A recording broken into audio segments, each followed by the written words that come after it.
Net so voor ons oor die babbelasse praat ons gou oor die waardes. praat gou oor die waardes, ja. Ja, daar's hy. Ja, ons was nou die oggendkerk toe en nou slaan ons af op die 10de. Ja. Ek het net 18 geword en ek en my goeie vriend Chris is kerk toe die in Sondag, daar by Tikkies, daar so kerk daar. En yes, maar ons is depressed man, het 'n swaar week gehad en dit gaan nie goed nie. Ek speel vir Tik se tweede span daai tyd. Ek kan nie in die eerste span inkom nie, dit was flippend taaf.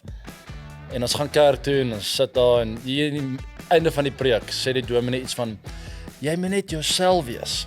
As jy byvoorbeeld 'n biertjie wil gaan drink nou, gaan drink jou biertjie en staan môre op en vat die week en ek en hy kyk so vir mekaar.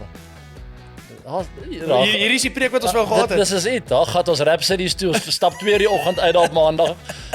Lekker gesuip. Ek het nie met julle lewe gedink op daardie plek is tot in die oggend oop op 'n Maandag nie, maar Rhapsodies daai tyd het dit gedoen. Ja, menigte van ons, was op die dansvloer. Ja. 12:00 die aand. As ons so 'n op 'n Sondag. restaurant, so Ja. rustig, gaan almal so yes, hoorie later, Ja. raak dit 'n kuierplek, soos 'n dansplek. Gaan so Precies. wat regtig hierdie plek.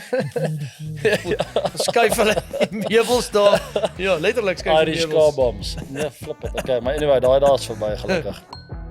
People.